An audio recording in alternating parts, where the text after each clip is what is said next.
ওগো আল্লাহ, ওগো মালিক, তুমি ছাড়া তো আমাদের আর কেউ নাই, তুমি ছাড়া তো আমার আর কেউ নাই। আল্লাহ গো, তুমি যদি মাফ না করো কে আমাকে মাফ করবে? তুমি যদি মাফ না করো কে আমাকে মাফ করবে? তুমি যদি আমাকে মাফ করো তাহলে তোমার কোনো দিকে কমবে না, তুমি যদি আমাকে মাফ না করো তোমার কোনো দিকে বাড়বে না।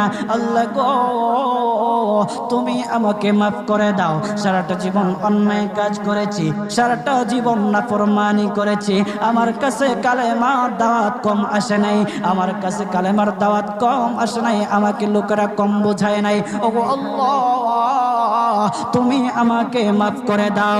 মাফ না করলে কোথায় যাব, কার কাছে যাব?